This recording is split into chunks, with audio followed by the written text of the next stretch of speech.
Kalau sambil syukur tuh rileks, jadi gak marah-marah tanya.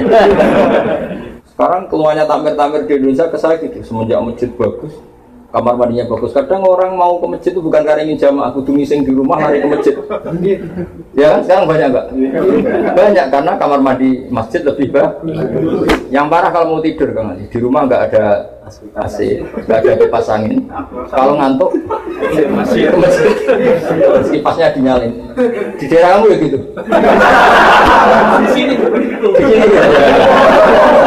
Silaturahmi dan silaturahim itu yang benar yang mana? Yang benar ya nggak salah. Apakah itu benar semua? Benar semua aja ya gampang ya. Bismillahirrahmanirrahim. Nanti tanyanya problem nanti ya. Saya yakin problem Anda nggak bisa diselesaikan, sudah biasa. Karena seninya hidup itu ngadepi apa? Masalah. Jadi kalau ingin diselesaikan berarti Anda pecundang, pilih saja, dinikmati apa? Karena sebetulnya kalau dinikmati ya baik-baik saja.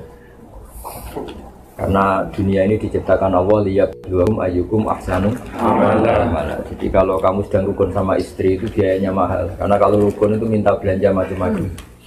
Kalau sedang dicuekin gineng juga repot. Masa suami kok neng dibiarin dicuekin. Enak mana ya? Rukun berbiaya sama dineng kecewa. Gak ada pilihannya hidup ya, hanya dua itu. Enak miskin dilihat tetangga, apa merantau gak jelas gak konangan tetangga.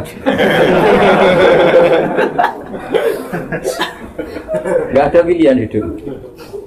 Sayang katanya kiai besar aja gak punya pilihan, diatur-atur sama MC macam-macam. Tapi ya ridho saja saya, karena hidup itu gak banyak apa. Gak banyak apa. Ini saya ngaji Yasin saja yang sering saya baca. Jadi saya minta dari ngaji malam ini sampai berpikir secara cerdas berkelanjutan. Di antara yang diceritakan di surat Yasin itu ada ayat wa ma liyala a'budul ladzi. Ayo dibaca. Wa ma liyala a'budul ladzi fatarani wa ilaihi turja'un. Jadi bagaimana mungkin saya tidak menyembah zat yang menciptakan kami, yang mengatur segala kebutuhan kami, yang mengatur semua sistem yang terkait kepada kami. Wa ilaihi turja'un, toh pada akhirnya kita hanya dikembalikan ke Dia, ke Allah Subhanahu wa ta'ala. Misalnya gini, Anda hidup itu butuh apa coba? Yang jomblo butuh nikah. Terus istri kamu atau calon istri kamu itu bisa saja sudah mati sekarang. Tapi Allah bisa menciptakan lagi insya Allah ya. Katanya teman saya gitu, kalau ada Joko tua, calon istri kamu sudah mati. Nah ini cerita singkatnya gini ya. Ada 3 utusan Nabi Isa. Salah satu kampung yang namanya masyhur, namanya kampung apa? Antokia apa? Antokia. Intinya kaum ini semuanya nggak iman sama Allah, ateisme. Mirip orang Korea gitu, kira-kira itu ateis. Kemudian ada satu petani yang iman, yang cara berpikir kita ini bagaimana mungkin kita ini tidak menyembah zat yang menciptakan kami. Kira-kira sang raja yang minta disembah itu pencipta apa enggak? Enggak kan? Fir'aun juga enggak, Yesus juga enggak. Semua selain Allah tidak berstatus pencipta. Kalau sama-sama nyembah ya nyembah yang menciptakan. Makanya kata beliau, kata Habib An-Najjar, wa maliyah la a'budul ladzi fatar. Bagaimana mungkin saya tidak menyembah zat yang mengatur kami, yang menciptakan kami. Artinya satu kelaziman. Kita terima kasih sama orang tua saja kelaziman. Terima kasih sama bos yang menggaji saja kelaziman. Sama teman yang menolong saja kelaziman. Apalagi sama Allah yang menciptakan kita. Tentu kita menyembah Allah adalah satu kelaziman, satu keniscayaan. Maka kata beliau wa maliyah la a'budul ladzi fatar. Bagaimana mungkin saya tidak menyembah zat yang menciptakan saya? Toh wa ilaihi turja'un. Pada akhirnya kita kembali kemana coba? Sama nyari uang kayak gini ke Korea, ada yang jadi presiden, yang jadi macam-macam. Pada akhirnya hanya kembali kepada Allah Subhanahu wa ta'ala. Dan ketika kita kembali gampang saja bagi Allah. Zaman sekarang sampai hidup bisa ngatur nyawa Anda enggak? Enggak kan? Kamu ingin hidup apa enggak? Enggak kan? Tahu-tahu hidup. Ingin punya hidung pesek apa bang? Langit, tahu-tahu ingin punya istri solihah yang nggak cerewet nggak? Ingin, tahu-tahu ingin dicintai apa mencintai tapi tidak kesampaian? Tidak, inginnya ingin dicintai apa mencintai tidak kesampaian? Dicintai. Tapi tahu-tahu mencintai dan tidak kesampaian.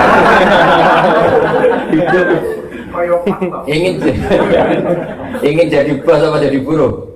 Oh, tahu-tahu tidak bos.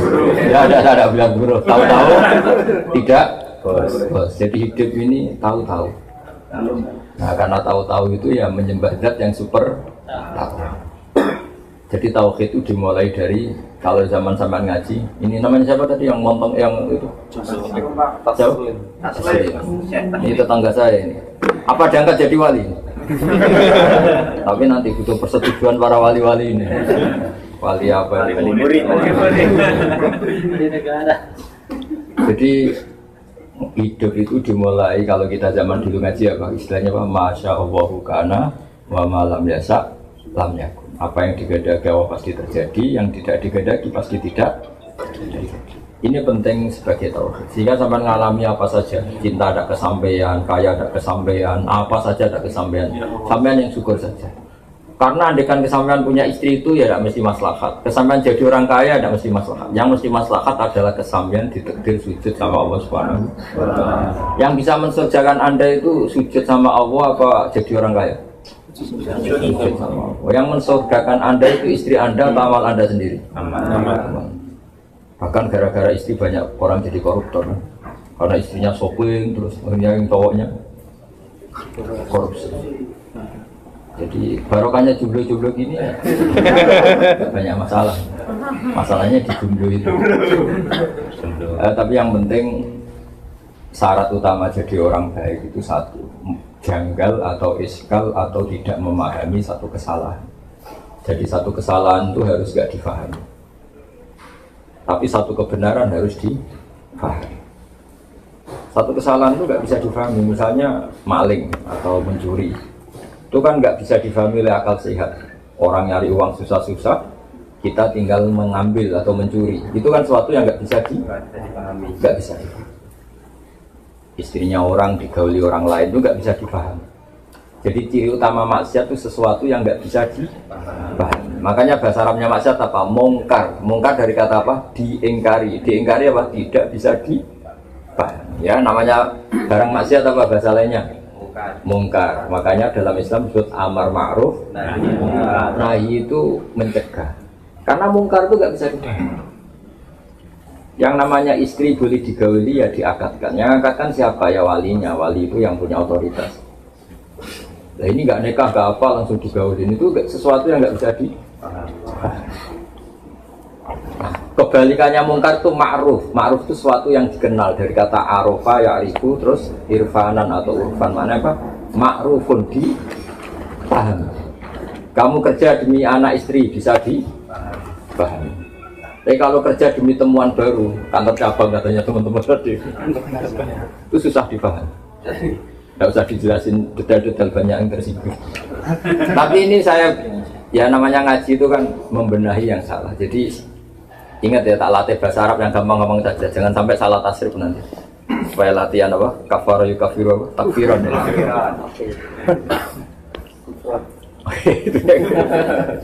Jadi yang dikatakan ma'rufun, sesuatu yang dipahami atau dikenal, mudah dikenal oleh akal. Kayak sedekah itu kan mudah dikenal oleh akal. Namanya empati sama orang lain. Kita tadi berkawan sama orang Korea juga mudah dipahami oleh akal karena kita tamu di Korea, terus tadi ada Pak polisi, ada agama-agama lain menyambut kita, itu mudah dipahami. Tapi kalau kita datang di negara orang kemudian ngendah yang punya rumah, ganggu yang punya rumah, itu bisa dipahami enggak? Jadi agama ini datang dengan kemakrufan, sesuatu yang mudah dipahami, dan agama ini menolak yang enggak mudah dipahami. Disebut apa? Mungkar. Ingin kaya tidak kerja, itu mudah difahami tidak? Apalagi berdukun, itu nggak mudah difahami. Terus nggak gampang minta istri cantik, mudah difahami nggak? Nasi. Miskin punya istri 4, bisa dipahami nggak? Takdir. Jadi agama itu mudah, karena maknanya agama itu mudah di. Nah, dalam pertemuan ini supaya tidak banyak yang tersinggung, pasti semuanya sepakat. Kita ngomong tauhid saja, karena kalau ngomong sosial itu banyak yang tersinggung. Meskipun tersinggung itu bagus, supaya evaluasi. Nah, yang mudah difahami, kalau kita memuja siapa, ya memuja zat yang kita pasti kalah. Yang kita pasti kalah itu siapa? Ya hanya Allah Subhanahu wa Ta'ala. Kita sama benda patung yang kita bikin sendiri, kalau kita mau memecahkan ya bisa memecahkan. Di gudang saja sudah hancur. Kita menyembah matahari, kita punya akal. Matahari apapun hebatnya tidak punya akal. Apapun hebatnya matahari, bisa kerja di pabrik enggak? Bisa bikin robot enggak? Bisa enggak dengan BPKB enggak? Enggak bisa. Apapun hebatnya matahari, bumi itu enggak punya akal. Kita punya. Logis enggak orang yang punya akal, makhluk yang punya akal, kemudian tunduk menyembah yang tidak punya akal? Bisa difahami enggak? Tidak bisa. Menyembah Yesus. Yesus itu manusia yang lahir di bumi. Menyembah Tuhan yang hakikatnya ada Tuhan, bisa difahami enggak? Yang mudah difahami dan pasti terfahami adalah menyembah zat sing menciptakan kami, yang menciptakan langit bumi, yang membuat air, membuat oksigen, membuat apa saja sebagai keperluan kita. Kemudian setelah kita mati juga kembali ke dia. Zaman kita hidup, coba ketika Anda hidup, tahu nggak sistem saraf Anda, sistem jantung Anda, sistem paru-paru Anda, sistem kebutuhan oksigen Anda? Kan nggak tahu. Kalaupun tahu, Anda tidak penciptanya. Kayak ilmuwan-ilmuwan barat mengklaim tahu, tapi apa mereka pencipta? Anda kan? Tahu-tahu ada oksigen, terus oksigen dianalisis. Ini mengandung ini, jantung butuh ini, paru-paru butuh ini. Tapi itu semua ciptaan Allah apa ciptaan mereka? Ciptaan. Ketika menyembah zat yang mengatur itu semua, namanya ma'ruf, mudah dipahami. Paham ya? Maka kalau disuruh menyembah selain Allah, itu sesuatu yang nggak bisa dipahami. Maka kata Habib An-Najjar, wa maliya la a'budul ladzi fatarani. Bagaimana mungkin saya tidak menyembah zat yang menciptakan? Artinya tidak mungkin dalam kehidupan kecuali apa? Menyembah zat yang menciptakan kita. Itu yang baru benar, baru ma'ruf, bisa dipahami. Kemudian kita menyembah atau membela sesuatu yang tidak ada, itu yang nggak bisa dipahami. Seperti ateis. Pokoknya alam ini nggak ada penciptanya, tahu-tahu ada. Bagaimana mungkin bumi yang segede ini, tahu-tahu ada. Yang mengadakan siapa? Ya tidak ada. Tahu-tahu ada. Itu ilmu apa? Ilmu kok tahu-tahu. Seperti sampean, tahu-tahu di Korea. Ya mesti ada brokernya dulu. Ada punya utang banyak dulu. Kalau nggak punya utang ya, kalau nggak punya utang banyak, ada khayalnya yang banyak. Kayak jadi orang terkaya di kampung. Kalau merantau di kampung kan dibully tetangga-tangga. Gayanya gitu kok jualan sate. Tapi kalau sudah di perantauan kan nggak ada yang bully. Itu doanya pertama di Allah, jangan ada tetangga sekesini saya kaya. Itu doa orang pecundang kan mesti seperti itu. Tapi ya nggak apa-apa, Allah yang nerima doa itu. Tapi tidak harus mengabulkan. Didengar saja tapi tidak harus. Saya ulang lagi. Tapi insya Allah tidak sekarang, saya juga nggak ingin sekarang. Ya aja, setelah kaya apa setelah mapan? Apa setelah lunas utangnya, milih. Apa setelah punya kantor cabang 4 tadi ya baik. Tunggu apa? Setelah menikah. Masa setelah nikah langsung mati ya? Kalau setelah mapan juga kasihan, baru mapan langsung. Apa setelah miskin sudah mati dulu miskinnya kan sudah dulu nyatanya tidak mati sampai. Tidak, misalnya nyawa Anda diambil, ini semua ulama sepakat dan masyarakat juga sepakat. Mati itu namanya nyawa diambil, dicabut. Berarti roh sendiri itu tidak mati. Kemudian diambil ke alam baka. Yang kalau difilmkan katanya ada gentayangan, ada yang tidak, macam-macam lah versi itu. Yang jelas kita berkeyakinan roh itu kemudian menikmati doa yang kita kirimkan. Jadi mbah kamu kalau sampai doakan dari Korea itu tetap sampai. Jangan sampai protes, malaikat Korea masa tahu bos. Saya sudah bilang tadi ngaji, saya kan sudah bilang Korea itu tetap buminya Allah Subhanahu. Ditata oleh malaikatnya Allah Subhanahu wa Ta'ala. Yang menciptakan air di sini memangnya orang Korea, tetap Allah Subhanahu Sistem malaikat di sini juga sama dengan sistem malaikat yang di Sragen, di Solo 3 sama. Nggak tahu saya pakai bahasa apa di sini, pakai bahasa Korea apa bahasa. Tapi sistem malaikatnya. Sehingga karena kita tidak tahu cara kita hidup, juga nggak tahu cara kita mempertahankan kehidupan. Setelah kita mati juga harus menyerahkan itu sama yang punya otoritas kematian, yaitu namun Allah Subhanahu. Kalau hidup kita tidak sebagai penyebab kehidupan. Kalau kita punya mata juga tidak penyebab kita punya mata. Kita punya jantung juga kita tidak penyebab punya jantung. Semua itu karena dikehendaki Allah Subhanahu. Maka nanti setelah kita mati tidak usah iskal, tidak usah janggal. Wah sudah jadi debu, jadi tulang belulang, masa hidup lagi. Karena kalau Anda menyoal itu, berarti Anda menyoal kehidupan Anda yang sekarang. Kehidupan Anda yang sekarang dari sperma. Sperma itu andekan seperti itu, orang sanggup nggak menjadikan manusia. Misalnya masih wujud sperma terus dikatakan ini nanti kelayapan di Korea. Masih sperma, masih mani itu, masih mani yang menjijikan. Terus saya ginikan, ini itu bisa nanti ke Korea, kelayakan. Percaya nggak? Ini nanti kumisen jenggoten. Nggak percaya. Tapi nyata jadi manusia yang banyak pola, banyak ulah, banyak masalah. Semoga akhirnya juga tobat. Sama. Andai kan biji asem, kalau orang Jawa bilang tungsu, kalau orang Salatiga bilang apa? Kalau orang Cirebon apa yang beda? Yang biji asem itu? Kelingsi. Apa? Kelingsi ya atau biji. Kalau orang daerah saya kelungsu. Itu kata ulama-ulama kalau mencontohkan itu. Andai kan belum pernah terjadi. Ini saya melatih tauhid ya, karena Anda di negara yang harus berpegangan sama tauhid. Andai kan kelungsu atau kelingsi tadi belum pernah terjadi menjadi pohon asam besar yang kemudian bercabang punya buah banyak. Terus ada orang bilang ini itu bisa jadi pohon besar yang kalau ditabrak tronton itu supirnya mati, yang kalau ditabrak mobil atau bis supirnya mati. Masa? Iya. Kira-kira orang percaya enggak? Kan enggak, karena belum tahu buktinya. Setelah sama Allah diciptakan jadi asam kecil kemudian pohon besar, orang baru bilang oh iya, ternyata iya. Pertanyaannya begini, ketika ternyata iya jadi pohon besar, manusia ikut memberi kontribusi enggak? Enggak kan? Ditanam di buminya Allah, dirawat oleh kekuasaan. Tapi manusia bilang, wah pohon kelungsu tadi, biji kelungsu jadi pohon asam besar itu mungkin. Mengatakan mungkin karena apa? Menyaksikan ternyata itu terjadi. Sama, harusnya kita mengatakan manusia sekarang yang jadi kelayaban ke Korea itu diciptakan dari mani. Ketika manusia bilang mungkin itu karena melihat nyatanya terjadi, apa karena bisa menciptakan? Karena nyatanya terjadi, manusia tidak ikut menciptakan. Jadi zaman kita jadi manusia yang banyak masalah seperti ini, jadi orang broken macam-macam, banyak orang ngayal macam-macam. Itu zaman dari mani menjadi manusia ikut menciptakan enggak? Enggak, tapi mengatakan mungkin karena terjadi. Artinya ada terjadi kekuatan besar yang menjadikan mani jadi manusia.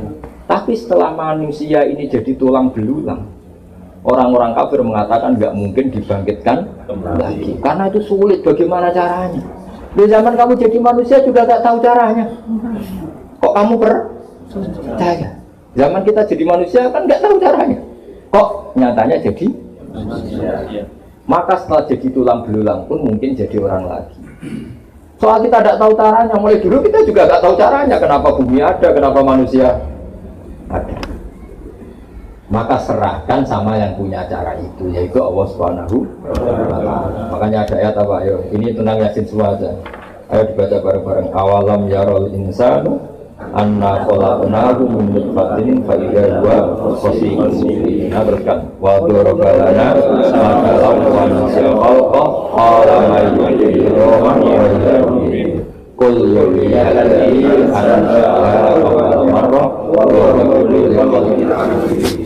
Jadi singkat cerita gini, Wa'il bin As itu orang kafir, ngambil tulang belulang yang sudah membiru. Apa? Sudah apa? Membiru. Yang kata Rasulullah nanti semua manusia dibangkit. Terus tulang yang sudah membiru itu diremes-remes gini. Diremes-remes gini terus disawurkan ke wajahnya Nabi. Apa seperti ini Muhammad nanti bisa jadi manusia lagi, bisa bangkit lagi, padahal sudah jadi tulang belulang yang ketika saya remas saja jadi hancur kayak debu. Terus Allah bilang awalam yarol insan, bagaimana mungkin manusia yang dulu saya ciptakan dari mani kemudian sekarang jadi ahli debat yang nggak mutu, yaitu kayak tadi siapa tadi yang bilang Asbin Wais. Terus kata Allah mengingatkan awalam yarol insanu anna khalaqna, terusannya apa? Qul yuhyihalladzii ansha'aha awwala marrah. Manusia kok tidak ingat ketika jadi mani itu kira-kira orang kafir seluruh dunia dan belum pernah terjadi kalau mani jadi manusia. Tahun lagi, andai kan belum pernah mani itu jadi manusia. Kemudian saya bilang, mani ini tuh nanti bisa jadi manusia yang bisa ke Korea kemana. Orang percaya enggak? Tidak. Tapi kenapa percaya? Karena nyatanya terjadi. Dan ketika terjadi, manusia memberi kontribusi apa enggak? Enggak kan? Murni takdirnya Allah. Nah, karena Allah bisa membuktikan mani jadi manusia, maka Allah pula yang akan mampu dan pasti mampu mengembalikan tanah yang sudah tadi dari tulang belulang manusia menjadi manusia lagi. Ketika misalnya kumis dicukur tumbuh lagi, jenggot dicukur, manusia mengatakan mungkin karena apa? Karena terjadi. Tapi apa ikut menciptakan? Tidak. Misalnya orang yang ganteng-ganteng nggak mau jenggotan, tetap saja kalau cowok jenggot. Jadi ini menunjukkan bahwa manusia itu sebenarnya di dunia itu hanya disuruh ikrar, disuruh ngakui, disuruh bersaksi. Makanya ada kalimat asyhadu alla ilaha illallah. Bisanya kita hanya bersaksi, saya bersaksi. Karena kita tidak bisa menciptakan, bisanya hanya saya bersaksi. Paham ya? Makanya dilatih apa tadi? Qul yuhyihalladzii ansha'aha awwala marrah. Jadi kalau sampean ingin iman secara benar gimana? Bayangkan pertama kali manusia diciptakan. Dari bumi masa jadi manusia lagi, kan tulang-tulang sudah jadi bumi. Memangnya Nabi Adam diciptakan dari apa coba? Dari bumi. Itu Allah mampu. Dan uniknya lagi, saya sering kalau ngaji di Jogja, Nabi Adam itu makhluk paling komplit. Coba, kalau ada orang nggak percaya hari kebangkitan, itu saking gobloknya orang. Menurut saya hari kebangkitan itu masih seru manusia yang sekarang, yang kayak sampean-sampean itu. Loh kok enggak gimana, hari kebangkitan kan materinya sudah ada, saya ulang lagi materinya seperti gen sampean kan sudah ada, DNA sampean ada DNA Sragen, Tuban, Boyolali, Mataram, macam-macam. Materi kita meskipun ditanam di tanah kan materinya sudah ada, portofolionya sudah ada, sistemnya sudah ada, DNA-nya sudah ada. Panitia malaikat yang bikin lebih gampang. Tapi zaman Allah menciptakan Nabi Adam, semua gen anak turun Nabi Adam itu ada di dia sampai hari kiamat. Allah harus bikin sistem di tubuh Nabi Adam, sistem apa cadangan atau mani atau apalah istilahnya, yang nanti itu cukup sampai kiamat. Coba susahnya kayak apa? Artinya di Nabi Adam kan diciptakan satu sistem di punggungnya, kemudian sistem itu dipersiapkan untuk sampai kiamat. Lebih sulit ya. Nabi Adam satu orang. Dia kawin, kemudian jadi Qabil, Habil, Iklimah, Labuda, kawin lagi itu sampai jadi orang kayak sampean. Itu dulu dari master yang bernama siapa? Ya. Coba nitipkan tubuh sampean tok ini harus dibikin keriting, pesek, punya jantung. Dititipkan di satu zigot atau di satu sel yang kecil sekali. Padahal sel yang kecil sekali ini nanti jadi manusia yang polanya seperti ini. Dan ketika sampean misalnya calon punya anak 5, berarti ada anak 5 yang di punggung sampean. Dan ini disiapkan sel yang jadi anak sampean 5. 5 ini per sel disiapkan ada matanya, ada kupingnya, semuanya lengkap. Ada organ dalamnya, ada organ luarnya, ada organ yang tumbuh terus kayak kuku, kayak apa, jenggot, macam-macam. Kenapa itu enggak kita akui sebagai reputasi Allah kalau Allah itu ala kulli syai'in qadir, Allah mampu melakukan apa saja. Terus kenapa kita menyoal hanya karena orang sudah mati, kemudian kita menyoal bagaimana mungkin ini bangkit kembali. Lah kamu lahir dari mani, dari tanah, kok tidak kamu ingkari? Harusnya pengingkar-pengingkar itu juga mengatakan wujud ini khayal belaka karena hakikatnya enggak mungkin. Ya kan? Kan sama-sama nggak mungkin kalau dalam ukuran otak manusia. Karena sering terjadi dan terlihat, mereka mengatakan mungkin. Tapi ketika mengatakan mungkin, manusia pun tidak ikut menciptakan. Jadi makanya Allah mengingatkan qul yuhyihalladzii Syaha walamara. Kalau Allah dari awal mampu menciptakan mani jadi manusia, ya nanti Allah pula yang mampu menciptakan tulang belulang jadi manusia lagi. Ya, jadi saya mohon sekali tauhidnya dijaga. Nah, logika seperti ini tuh arafahul aql. Misalnya Hyundai atau Kia atau Mercy bisa bikin mobil mewah dengan sistem yang canggih. Barang mobil itu tabrakan riak, kamu bilang wah ini pabriknya tidak bisa mengembalikan lagi. Itu aneh nggak pikiran seperti itu? Kalau pabrik sudah canggih, masa kecelakaan terus dibilang nggak mampu mengembalikan lagi, kan jadi aneh kan? Mau bikin yang sedetail itu bisa, apalagi ditinggal ngencengkan lagi kan gitu kira-kira. Kan lebih gampang. Karena kalau sudah kamu sifat wah pabrik ini hebat bisa bikin mobil yang canggih, tentu akan mudah mereparasi kalau ada kerusakan. Sama, Allah mudah saja mereparasi Anda setelah kematian. Bahkan nanti setelah Anda masuk surga direparasi ulang, hidungmu ditata lagi, semua wajah kamu makanya teman saya kalau guyon gini, Gus Pak tahu nggak kenapa para nabi itu ganteng-ganteng? Kenapa? Ini teman saya agak beli. Kenapa? Karena Allah nggak ingin capek-capek. Kalau nabi jelek, nabi kan pasti ahli surga, nakanya kelamaan. Ahli surga kan harus ganteng, karena nabi itu pasti masuk surga sudah didesain ganteng sekali, supaya yang rubahnya nggak baik. Tapi kalau orang beli-beli pada musalah, keriting, enggak, nomor udah bisa ngeramein. Itu nanti kalau jadi orang soleh, itu ngerenovasinya agak sulit. Tapi kalau masuk neraka kan gambarnya ceplung gitu. Tapi dah, semua orang berhak soleh, gampang saja. Kalau orang renovasi mereparasi ya kun kayak keritingnya jadi bagus, pendeknya ditinggikan, peseknya ditata semua. Kalau ditata peseknya kok jadi bangir, wajahnya tetap gitu kan, malah kayak Pinocchio, jadi tetap ditata. Jadi ini penting ngaji tauhid ya. Saya ulang lagi ya, Islam itu datang dengan apa? Amar ma'ruf. Yang namanya mungkar itu angkarohul akal. Akal sehat itu menolak. Kayak tadi misalnya, alam ini dimulai dari ketiadaan. Jadi pencipta alam adalah ketiadaan. Masa sesuatu yang tiada punya faktor, punya sebab sebagai pencipta, itu nggak masuk akal. Tentu alam ini ada karena ada pencipta. Nah pencipta itu menurut kita adalah Allah Subhanahu wa Ta'ala. Maka pencipta ini status utamanya apa? Wujud. Ya, di mana-mana pencipta statusnya harus wujud. Maka mulai kecil kita diajari apa? Wujud.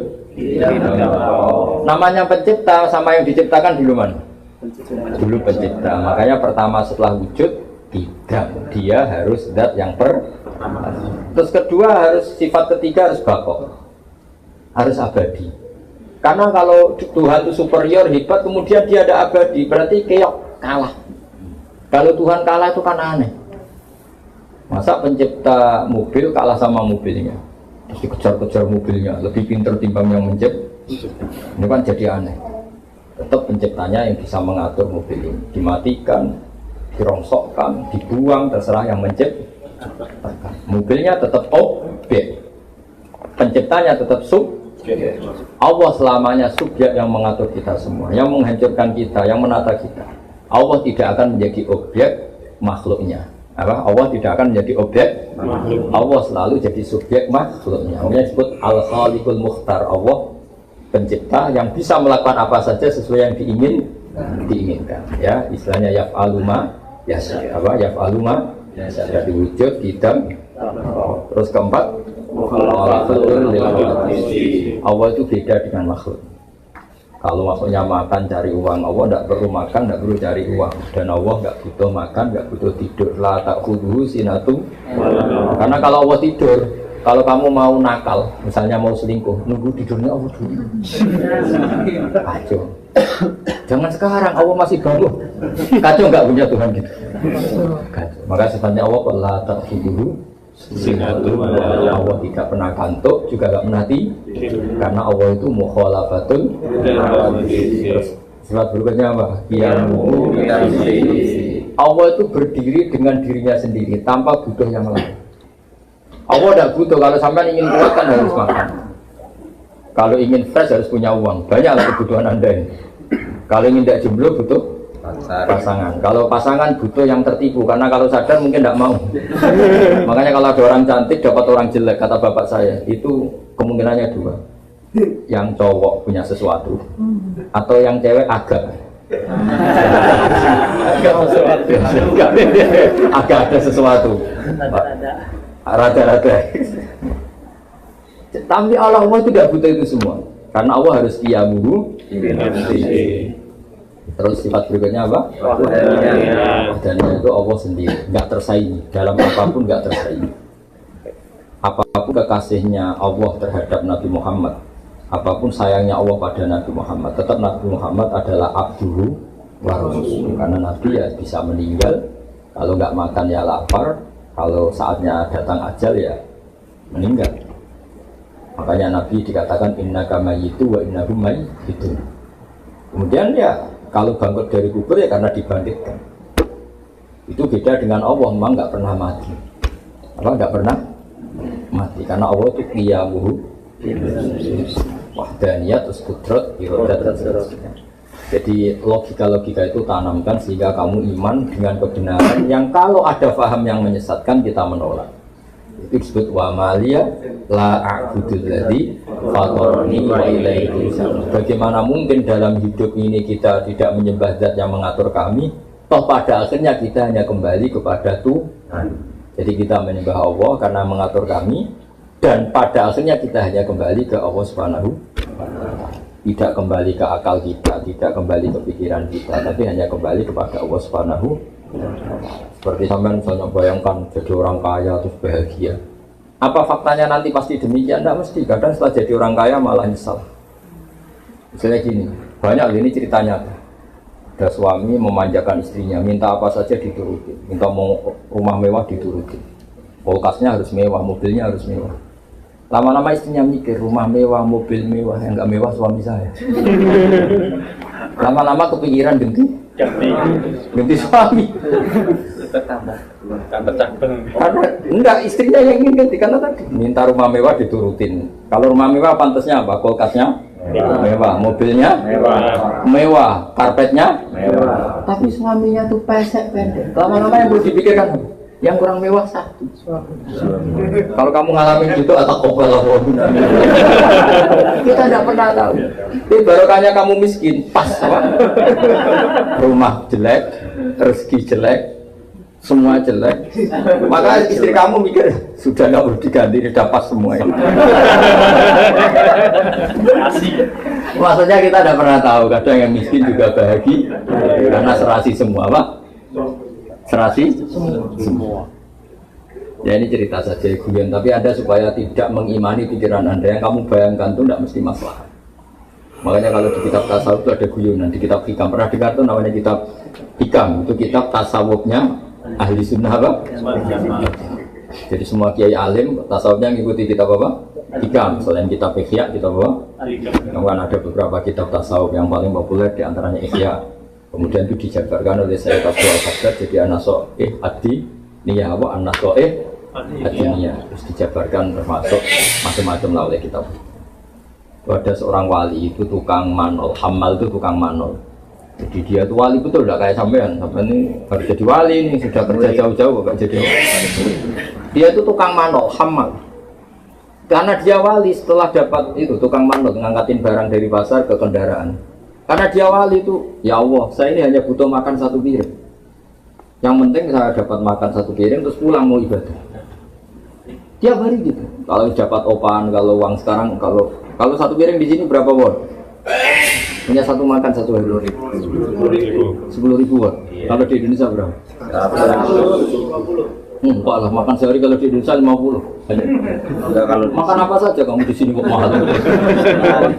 kalau uang di sini berapa? 10.000. 10.000 sama dengan 100.000. Ya jangan, berarti contohnya di sini jangan. Ya kalau di Indonesia makan 50.000 sudah. Berapanya? Odeng. Kalau di Gunung Kidul sudah dapat belalang banyak.